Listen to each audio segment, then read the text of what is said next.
Alô? Alô, alô, alô?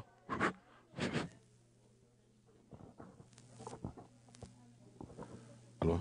Alô?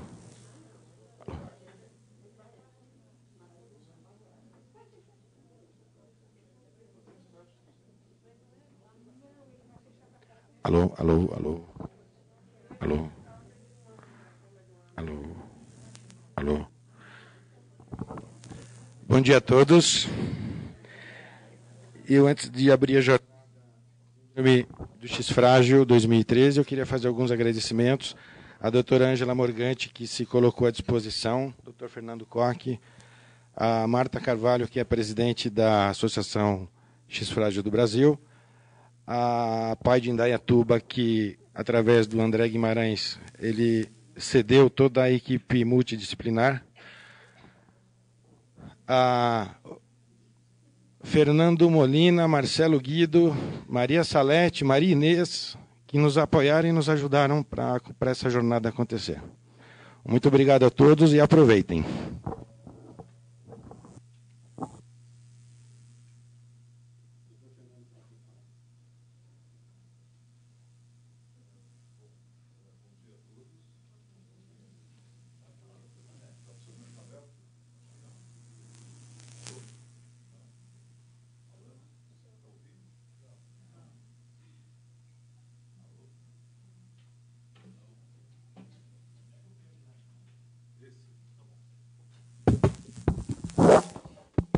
Esse está aberto. Bom dia a todos. Como vocês estão vendo, está havendo uma alteração na programação. Agradeço a doutora Ângela por ter aceitado em fazer essa troca, que eu viajo à tarde para Porto Alegre. Eu falei, não, se eu corto amanhã no meio, eu não consigo nem arrumar mala. Vou ficar uma semana lá, passando frio.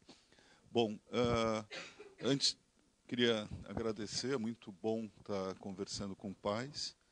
E o que eu vou trazer para vocês, e a gente vai tentar responder algumas perguntas. Eu elaborei as perguntas, eu tenho algumas respostas, e talvez vocês tenham outras que sejam até um pouco diferentes das minhas, e então eu acho que pode ser um momento interessante da gente ter uma troca.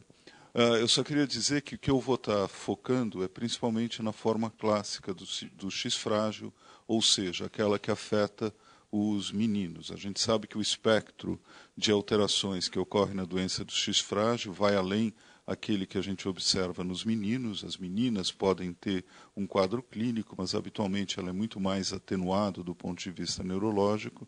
E eu não vou comentar, mas a doutora Ângela vai falar a seguir disso, sobre os efeitos da alteração do gene do FRAX-A nas mulheres com relação ao risco de menopausa precoce e nos homens que têm a pré-mutação com relação ao risco de desenvolver um tipo de ataxia e neurodegeneração na vida adulta, depois normalmente dos 50, 60 anos de idade. Esses outros aspectos vão ser abordados depois. Mas o que eu acho que é interessante, deixa eu ver se eu consigo. Tem 10 perguntas, a gente vai passar, eu vou ler primeiro as 10 e a gente vai tentar responder. A primeira, eu acho que todos vocês passaram pela experiência de ter uma demora no diagnóstico. E por que isso é tão demorado? Será que é apenas pela falta de conhecimento? Segunda pergunta é, existem medicamentos que podem ajudar na síndrome do X-frágil? O terceiro é, o que a gente pode esperar de um menino e também de uma menina que tem X-frágil em termos de aprendizado? O que pode ser feito para auxiliar esse processo? O que acontece com os meninos na vida adulta? Eu tenho pouco, aí eu acho que alguns de vocês podem ter depoimentos importantes, porque, na realidade, a gente acaba vendo as crianças numa fase inicial e depois eles seguem um caminho, não precisa de um acompanhamento médico especializado, e aí eu acho que vocês devem ter coisas importantes e essa discussão é importante. A gente pode dizer que os meninos com FRAX têm características comportamentais comuns? O que eles têm de comum? O que eles têm que é único, assim, particular daquela pessoa, sem fazer parte, sem que a gente precise dizer que isso é típico da síndrome de X-frágil? Me pergunto também sobre questão de sexualidade. Isso particularmente na adolescência e na vida adulta, é uma questão importante e a gente tem que discutir um pouquinho como lidar com essa questão. Por fim, eu acho que tem isso é uma coisa que todos vocês estão sabendo, a respeito de novas pesquisas para o tratamento da síndrome de X frágil. Por que é tão complicado descobrir que eu tenho um tratamento? Às vezes você pode ter até boas ideias, mas entre ter boas ideias e demonstrar que aquilo realmente é efetivo e pode ajudar no tratamento, pode ser um longo caminho.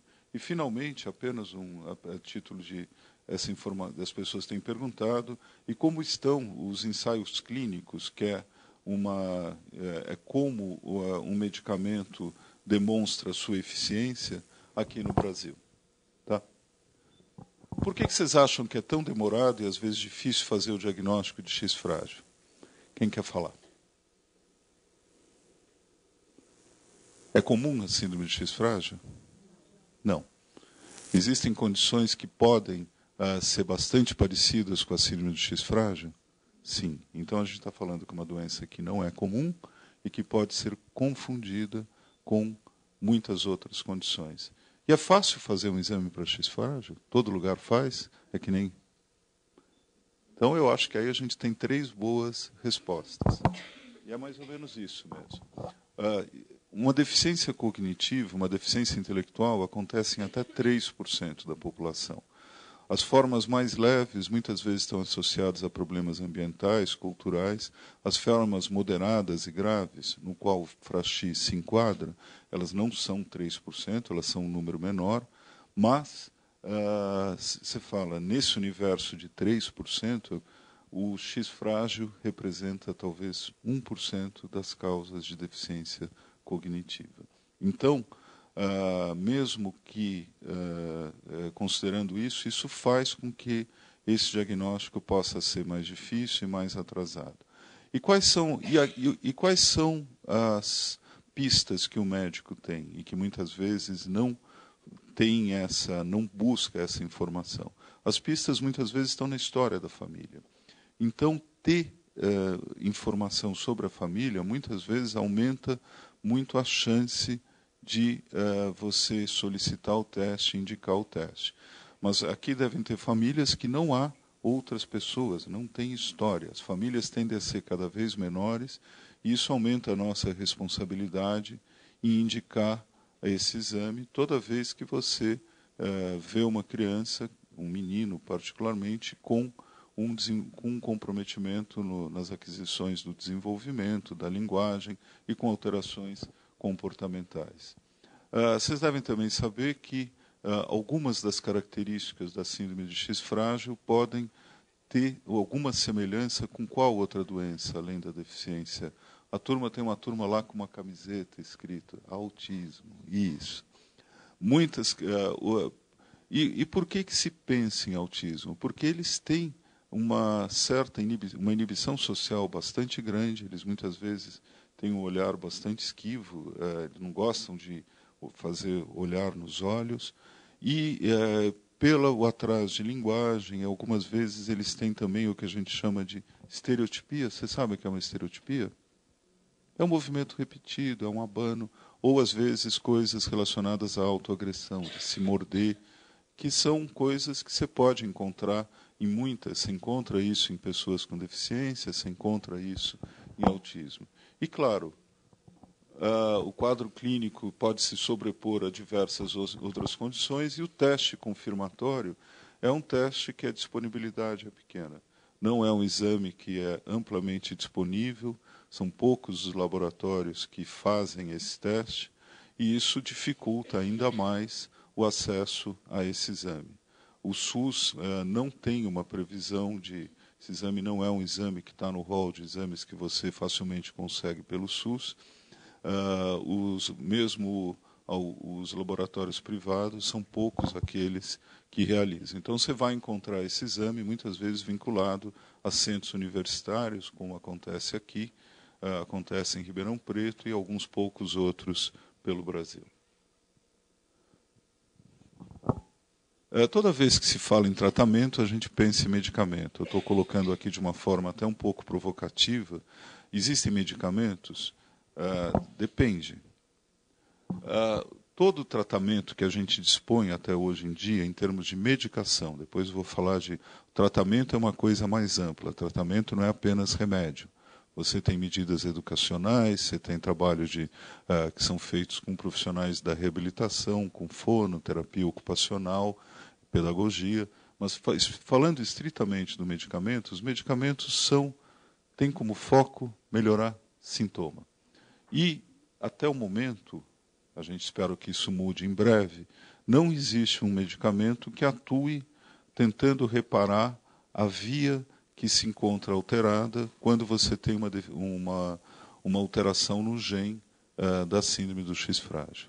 Tá? Então, a gente tem que imaginar que o gene é uma central de informações.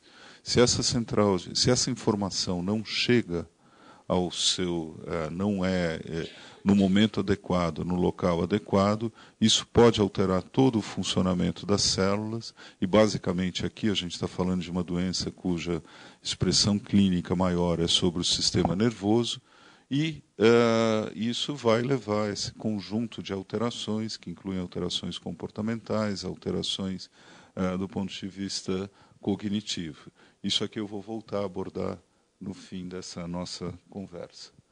E a gente pode listar algumas coisas que são, alguns sintomas que são um pouco recorrentes em meninos que têm síndrome do X frágil. Eles são inquietos, eles são hiperativos? Alguns sim, outros nem tanto. Eles podem ter aquele humor que uma hora está muito feliz, outra hora está enfurecido? Sim. Isso é bem comum, de ter uma flutuação significativa do humor.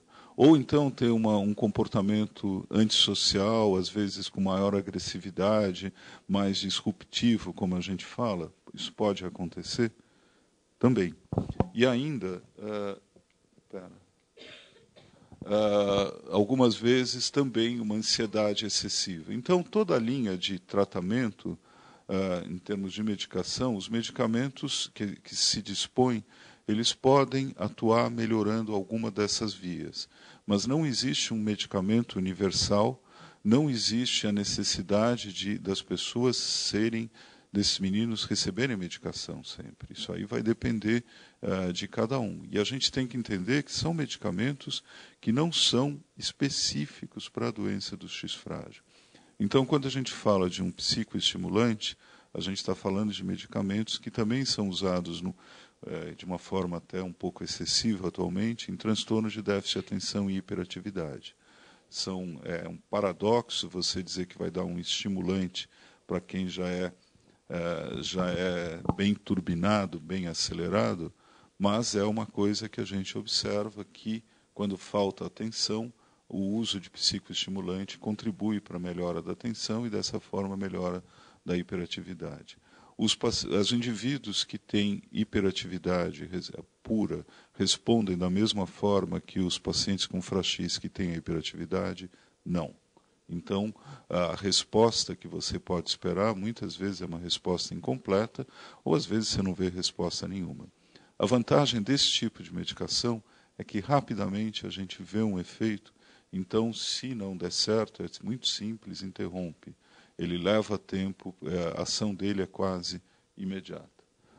Da alteração do humor, a gente vive num mundo, hoje em dia, onde o recurso a medicamentos que são chamados estabilizadores do humor é muito frequente. É uma lista grande de medicamentos, eu não vou citar nenhum em particular, eles contribuem para reduzir depressão e estabilizar o humor. Algumas vezes... Então, mas esse tipo de medicação ele leva um tempo maior para se ter um efeito. Então, você não consegue ter uma avaliação num prazo inferior a 2 meses de idade. E talvez o tipo de medicamento mais usado atualmente sejam aqueles que vão procurar reduzir essa impulsividade, esse comportamento extremamente acelerado e às vezes com auto e heteroagressão. Esse grupo de medicamentos é conhecido de uma forma mais, o termo genérico é neurolético. Existem vários medicamentos dessa linha. Talvez o que vocês tenham mais ouvido falar e que tenham alguns dos seus familiares venham fazendo uso é a risperidona. Todos esses medicamentos podem ter efeitos colaterais, e é bem importante que se saiba. A risperidona tem 2 problemas.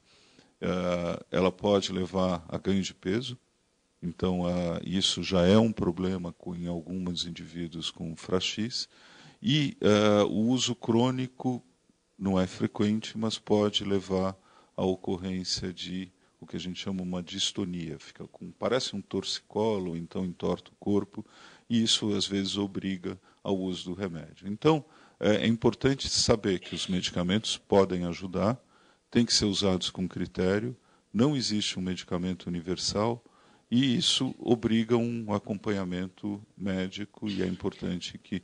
Mas são medicamentos, como eu já disse, que são usados numa ampla gama de distúrbios. Risperidona é usada para indivíduos com autismo. Pode perguntar.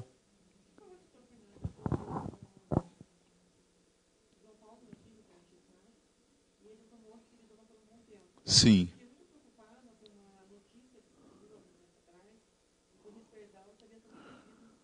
Não, não é verdade. Não. Não é verdade. Ele é extremamente usado. Não é proibido, não. Não tem procedência isso. Talvez eles tenham alguns alertas no sentido de problemas que podem estar associados, mas é um dos medicamentos. Você notou o benefício quando ele usou o remédio? Ajuda. Tá. Ajuda. Mas não é para todo mundo. E então não é que aqui vocês têm que sair com uma lista de remédios e dizer eu vou usar isso, aquilo outro. O que é bom para um pode ser um veneno para o outro. Tá? Uma outra pergunta. O que vocês podem esperar? Eu imagino que a idade dos familiares de pessoas que estão aqui com Frachis deve ser muito diferente. Mas no caso dos meninos, o que a gente pode esperar e o que pode acontecer nas meninas que têm a mutação completa do Frachis? Os meninos vão ter dificuldade de aprender. A colocação na escola vai ser uma questão complexa. Normalmente, nos primeiros anos de vida, não há nenhuma razão de se buscar um ensino especializado.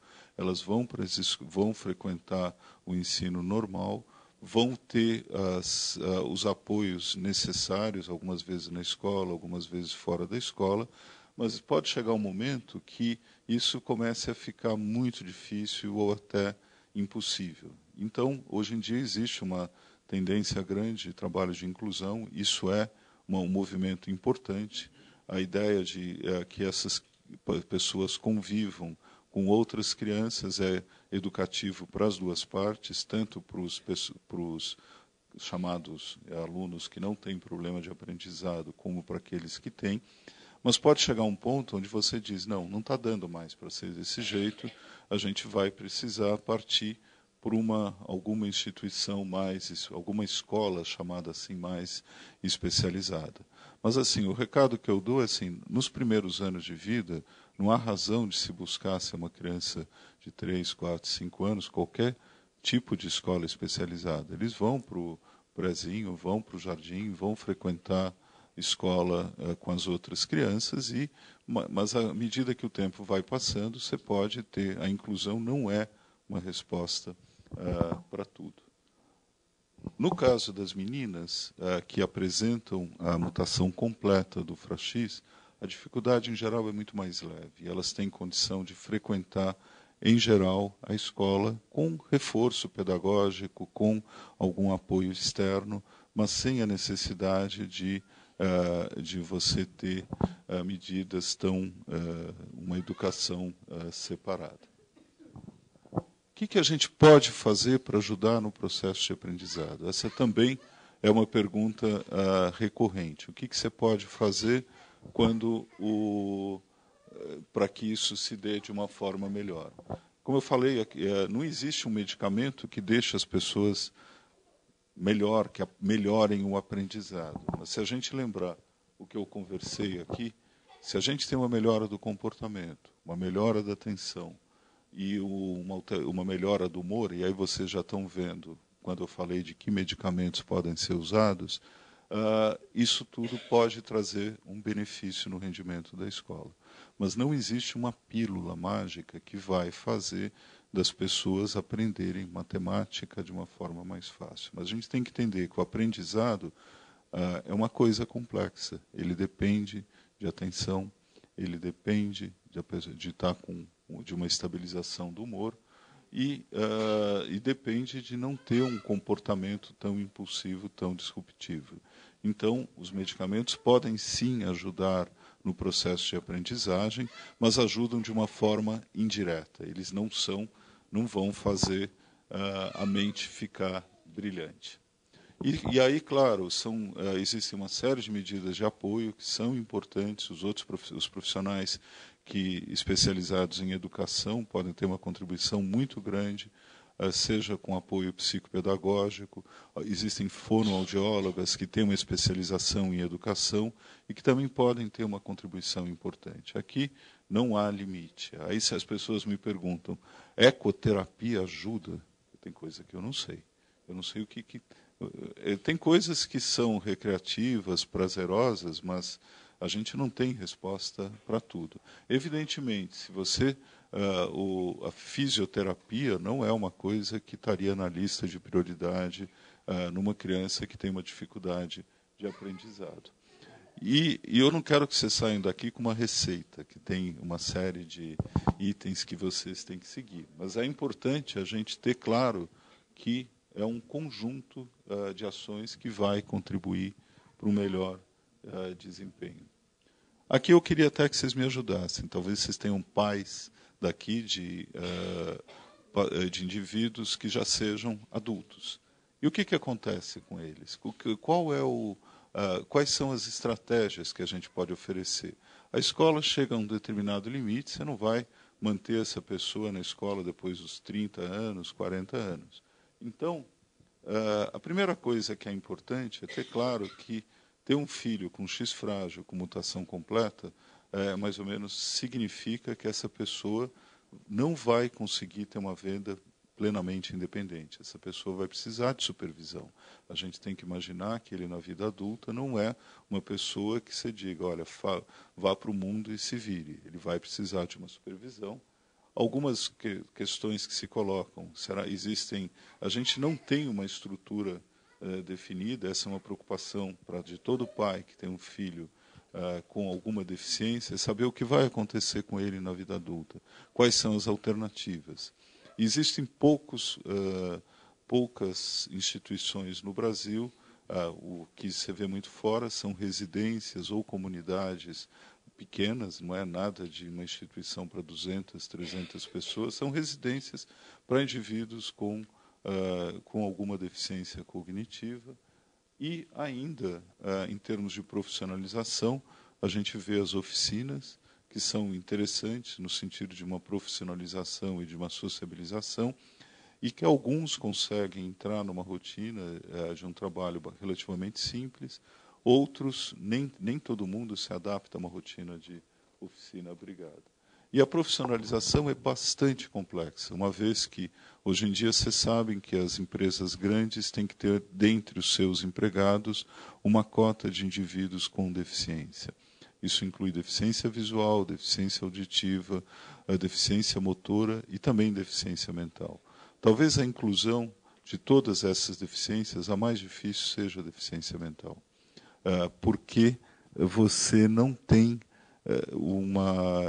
eles não se encaixam com muita facilidade nas empresas.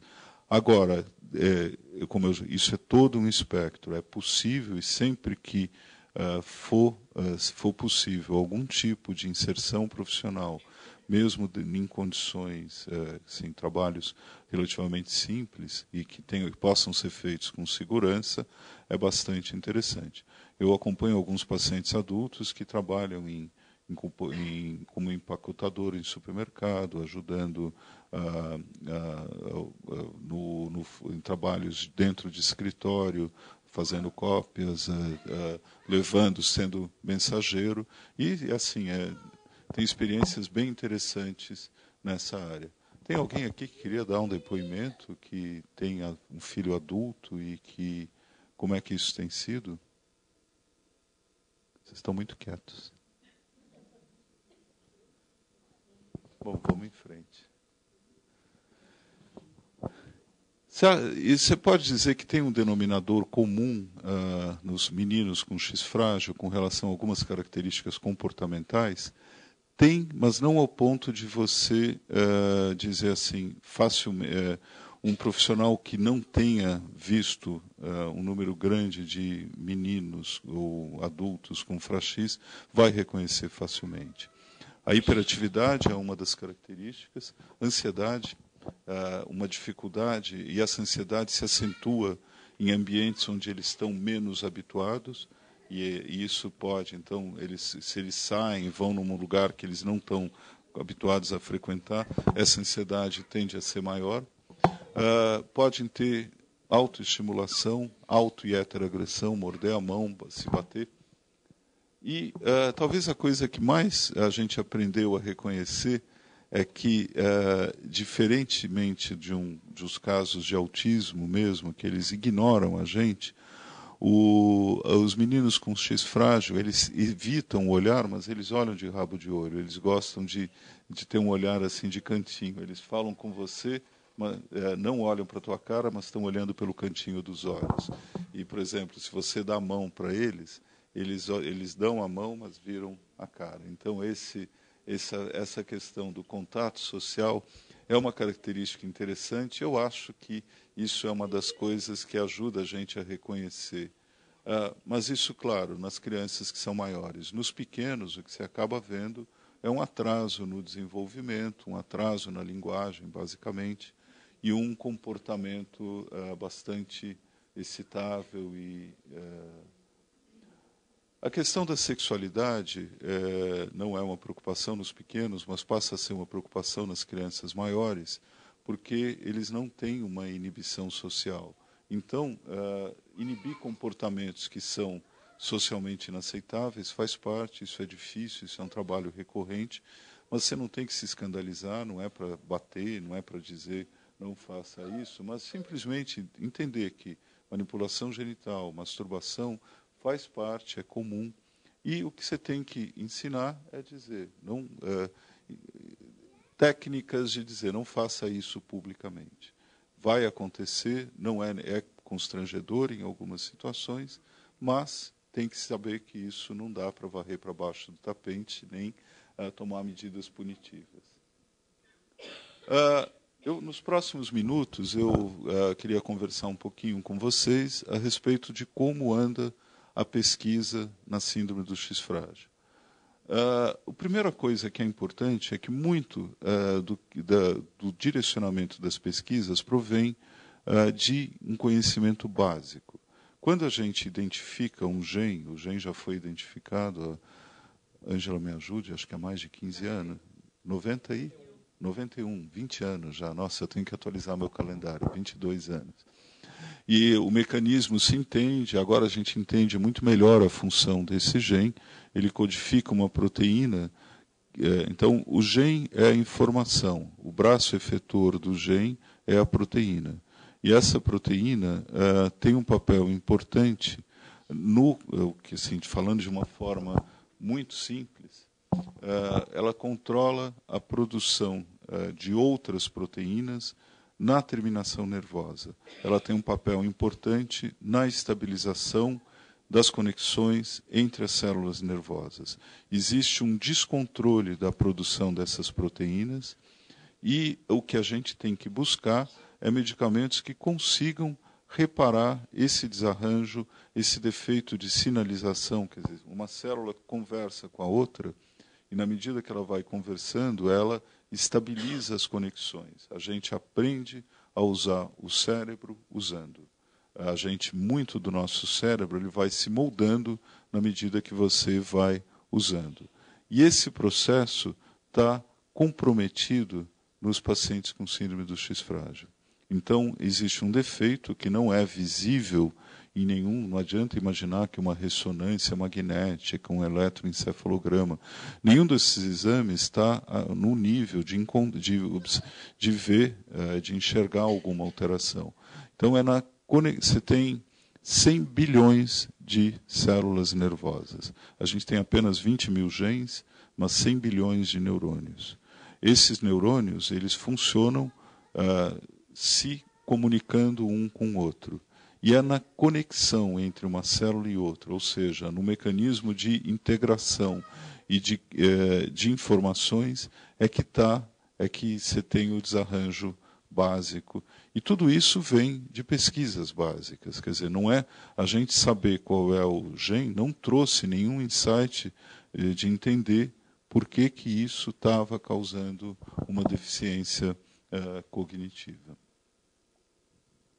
E aí, a estratégia que se tem é falando, reconhecendo qual é um dos defeitos básicos, que é a desregulação básica, é de desenvolver o que a gente chama moléculas pequenas, são pequenas estruturas químicas que podem restaurar os níveis normais de síntese proteica nas terminações nervosas. Essa seria a chave de um tratamento mais específico para a síndrome do X frágil. E isso não é um desafio pequeno. Para uma molécula funcionar no sistema nervoso, ela tem que ser suficientemente pequena para conseguir passar a barreira que existe entre o cérebro e as células nervosas. Ela tem que atuar como se fosse um mecanismo de chave-fechadura naquela estrutura que está desregulada. Então, todo o princípio de tratamento é de ir atrás de uma entre milhões de moléculas diferentes que possam ter um papel no controle e no conhecimento e definir, conseguir reparar aquele defeito. E por que isso é tão demorado? Como eu disse, você precisa ter o alvo. Eu preciso saber o que eu tenho que buscar. Tudo que a gente falou em termos de tratamento são medicamentos que ficam atuando em cima dos sintomas. A gente precisa, urgentemente, encontrar um medicamento que vá na raiz do problema, que vá atuar exatamente em cima daquela via que se encontra alterada. E é isso que tem se buscado com muito esforço nos últimos anos. E aí você tem atualmente formas relativamente muito automatizadas de testar diferentes moléculas em diferentes modelos. E aí você tem modelos animais, são muito importantes, desde a drosófila, com mutação no FRAX, até camundongos. Então, os cientistas têm necessidade de ter modelos animais. Você também pode recorrer a células. Você pode, hoje em dia, diferenciar neurônios a partir de células da pele, por exemplo. Então, essas ferramentas são muito importantes para fornecer a infraestrutura daquilo que vai ser, no futuro, algum tipo de medicamento. Mas isso não é rápido. Isso é caro, isso tem que ser feito com muita responsabilidade. Então, ninguém vai propor um tratamento num indivíduo sem que essa molécula tenha passado por diversos testes que comecem estudos em animais, a despeito de todo o grupo que defende. Isso tudo tem que ser feito com responsabilidade, evidentemente. Mas estudos em animais continuam sendo muito importantes para o desenvolvimento da ciência. Ninguém gosta de usar camundongo simplesmente para ser malvado. E aí entra naquilo que se chama ensaio clínico. Vocês sabem que um dos papéis das indústrias farmacêuticas é de desenvolver novas moléculas, mas para que essas moléculas sejam aprovadas, você tem que passar por um grande funil. E esse funil começa com uma triagem. Depois você testa em animais, você testa em modelos celulares, e aí passa uma fase, normalmente se diz que esses ensaios, que são testes feitos com remédios, passam por uma fase muito inicial, onde você testa apenas a segurança do remédio, saber no número pequeno, ver se você tem algum efeito mais grave, ou se isso traz... Mas você não espera ainda nenhum benefício direto, você não tem uma preocupação de mensurar, nem ferramentas de mensurar resultado. Então, esses são os estudos chamados fase 1. Os estudos fase 2, eles procuram definir qual seria a dose ideal para se usar. Então, eles recrutam um número maior de indivíduos e testam esse medicamento por um tempo, ainda sem buscando fazer uma titulação daquela que seria a dose necessária. Os estudos fase 3, que é aqueles que possivelmente estão vindo para o Brasil, eu vou comentar alguma coisa depois, eles têm que ser feitos de uma forma muito criteriosa. Esses estudos, existe uma técnica que se chama estudos duplo cego, ou seja, você, num grupo de pessoas com aquela mesma doença, você testa o medicamento, isso pode ser feito o medicamento numa dose baixa, numa dose média, e um terceiro grupo não recebe o medicamento, recebe uma substância inativa que se chama placebo. Essa é a única forma que a gente tem de ter segurança de que aquele tratamento que está sendo dado, aquele benefício que você está vendo, é real. E aí você tem que ter ainda instrumentos que permitam avaliar alguma eficácia. Algumas vezes você se surpreende, o grupo que recebeu o placebo vai tão bem quanto o grupo que recebeu o medicamento ativo. O que isso indica? Isso indica que não há um efeito farmacológico daquele determinado medicamento. E como a gente está medindo com coisas que têm um componente subjetivo muito grande, que é comportamento, que é atenção, que é atividade, a gente não tem marcadores sanguíneos, por exemplo, que vão servir como marcadores e que podem ajudar a gente a dizer isso está funcionando ou não. Você depende de ser um estudo muito bem conduzido. E tem que ter, sobretudo, segurança para aqueles que estão participando. Mas a única forma que a ciência encontra de avançar e de aprovar medicamentos que são realmente úteis é por meio desses estudos.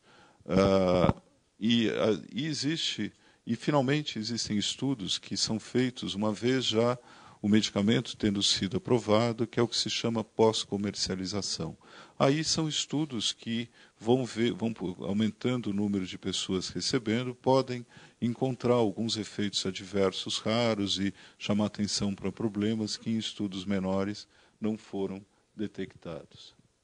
E como é que está isso no Brasil? A boa notícia é que eles estão vindo para o Brasil. Existem várias indústrias, a Novartis é uma delas, existem outras que têm moléculas que passaram por esses estudos iniciais e estão num estudo que a gente chama fase 3. O grande problema que a gente tem encontrado no Brasil é que a aprovação, e esse é um passo essencial, esses estudos têm que ser aprovados por comitê de ética e têm que ser aprovados por órgãos regulatórios. Ninguém é contra isso. O problema é que a nossa velocidade, não tanto para aprovação pelo comitê de ética, mas para aprovação pelos órgãos regulatórios, e o órgão regulatório de ensaios com novas moléculas no Brasil é a Anvisa, é excessivamente moroso.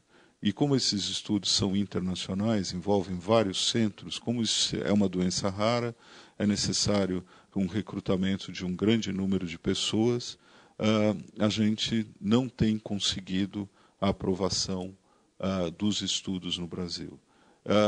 O que isso significa? Isso significa que esses medicamentos não vão chegar.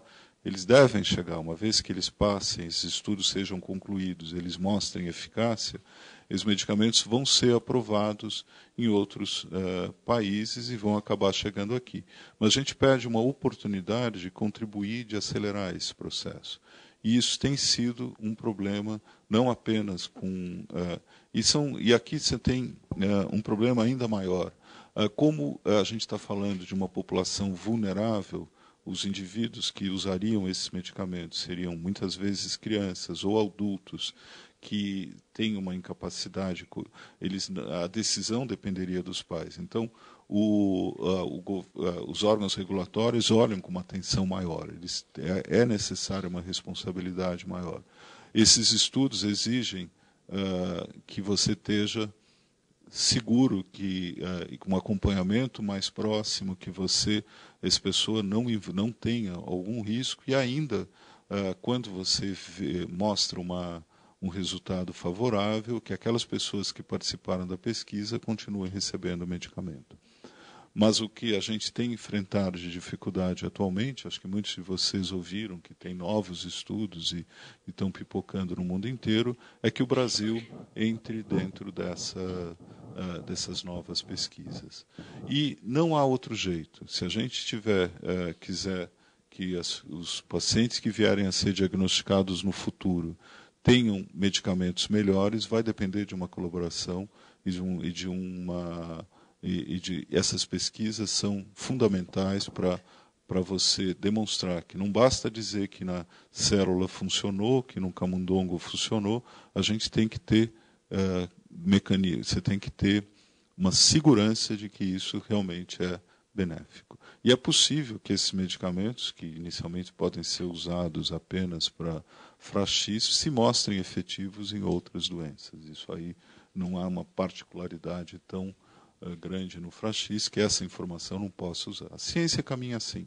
Os medicamentos que a gente usa hoje já foram sujeitos a ensaios clínicos no passado. Esse conhecimento é um conhecimento que vai se acumulando e a indústria tem interesse em buscar novos produtos, novas moléculas que podem acabar beneficiando. E aí você fala, bom, mas o Estado sozinho não tem condição de fazer isso. É muito difícil. Esses estudos dependem de uma estrutura muito bem desenhada e o que a gente faz sim, a gente tem interesse em colaborar, porque na medida que é isso que vai permitir que a gente disponha de melhores tratamentos para a síndrome do X frágil. E é esse, basicamente, o desenho. Quando você faz um estudo o duplo cego, o randomizado você sorteia a pessoa para algum desses grupos. Nem o investigador, nem a pessoa que concordou em participar desse estudo sabe o que está recebendo, se é o princípio ativo numa dose baixa, numa dose média, ou não está recebendo um princípio ativo, e o acompanhamento é igual. Isso tira a subjetividade de uma investigação. Bom, tinham me pedido para falar até 10 horas, eu terminei um pouquinho antes, e estou à disposição para continuar conversando mais um pouco, tempo permitindo. Muito obrigado pela atenção de vocês e espero que eu tenha ajudado a entender melhor. Pode falar. A Novartis está participando de uma proteína nova nesse estudo, né? De uma molécula nova. E como isso parece que isso foi perdido no Brasil. Um dos estudos não passou, não é que ele não foi aprovado, ele não foi, o tempo de avaliação foi tão longo que o estudo internacional se encerrou sem que tivesse passado por uma aprovação aqui. Eu posso dizer para vocês que eu não tenho nenhum vínculo com a Novartis. A gente tem interesse em trazer esse projeto para cá, no sentido de contribuir, mas a informação que eu tenho é que não é que ele não foi aprovado porque não preenchia critérios, ele não chegou nem a ser avaliado. Não sei se não é que está parado, ele anda muito devagar, né? A fila da Anvisa. Você quer falar o que aconteceu?